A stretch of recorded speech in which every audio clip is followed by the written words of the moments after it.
Morgan Neville on making a doc about Orson Welles' final film, The Most Meta of Stories. Orson Welles is one of the most inscrutable figures in Hollywood history. His precocious early days as a filmmaker produced some of the most frequently cited moments of genius in American cinema, but his later years, which found him struggling to complete numerous films, obscured his former greatness. For many, Welles is synonymous with Citizen Kane and what he accomplished in his stunning debut, but there's so much more to the man, and that's what documentary filmmaker Morgan Neville, Won't You Be My Neighbor?, set out to tell with They'll Love Me When I'm Dead. The documentary, which hits Netflix today, uses footage from Welles' unfinished final film, The Other Side of the Wind, to explore the last 15 years of the multi-hyphenate's life. Featuring interviews with Welles and his associates, footage from his 50-year career as a filmmaker and actor, and more, the documentary digs into Welles' psyche and just how much filmmaking meant to him as an art form. In a stroke of cinematic kismet, They'll Love Me debuts alongside The Other Side of the Wind on Netflix 4 decades after Welles first began the project, having finally been completed by a host of producers including Frank Marshall and Philip Jan Rimsha. EU caught up with Neville to discuss the films and his lifelong fascination with Welles.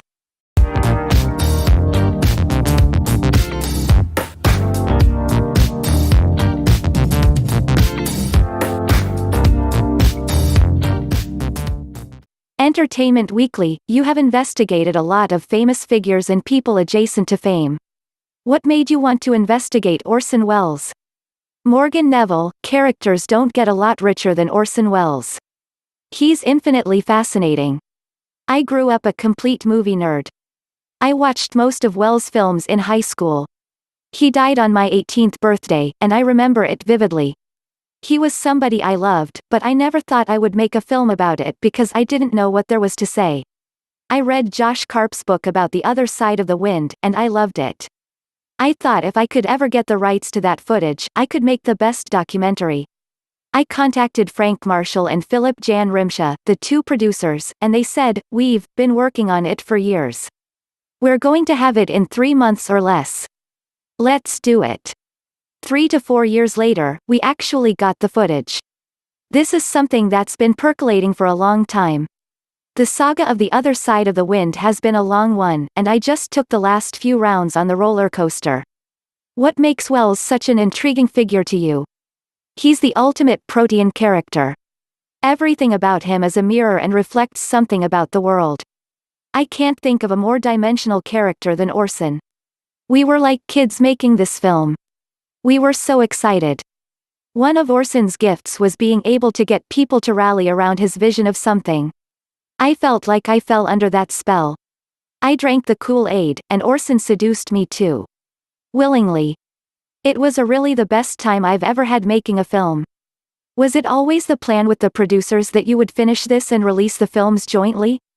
They weren't always exactly married at the hip.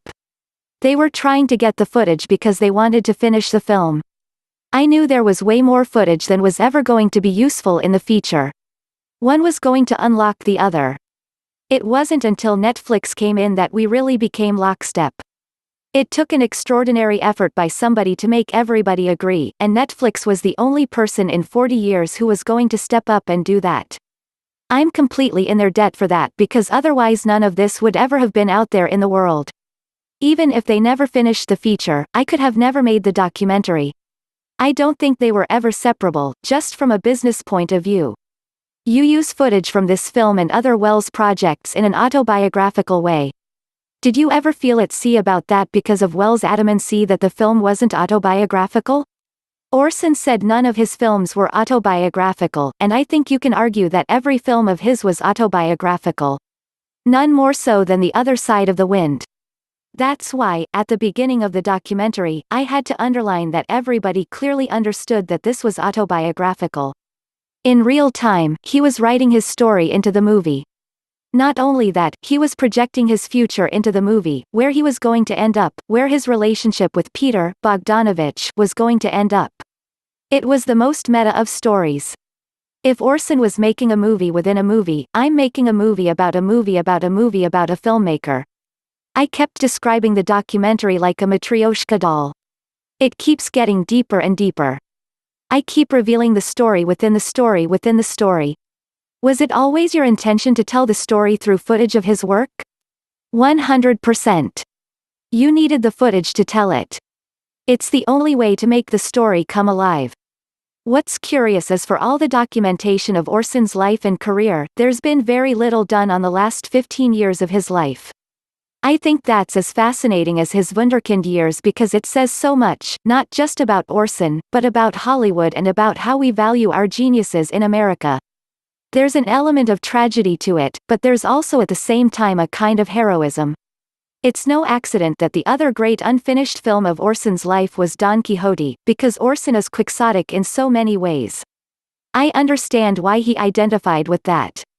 Part of what it takes to be a great artist like that is the willingness to believe in dreams as though they were real and make other people see what you see.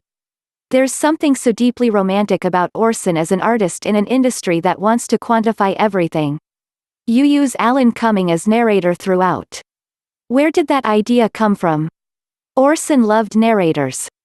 Orson not only narrated every nonfiction thing he did, he narrated a lot of his feature films. He loved the narratorial voice, and a voice that isn't impartial but is actually a storyteller. Orson was fundamentally a storyteller. He loved that strong voice that guided the audience. He did it again and again. Even though narrators aren't the coolest things in documentaries, I love the chance to bring a narrator in and play with that convention because it was Orson. Having somebody that has a sense of theater, a mid-Atlantic personality, and who both can be serious but also satirical at the same time, like Orson, there aren't a lot of people who check all those boxes, and that's why I thought Alan was just perfect. What surprised you the most that you learned about Welles or his process? It was Orson's ability to be different people in different moments. Everybody's idea of who Orson was is different because Orson was different to every person he met. He was somebody who not only was full of contradictions, he embraced contradictions. He was somebody who fully embraced his multitudes. He made no apologies about it. It's one thing I wanted to do with the film. He was like a human Rashomon. Part of it was that Orson was an actor at heart.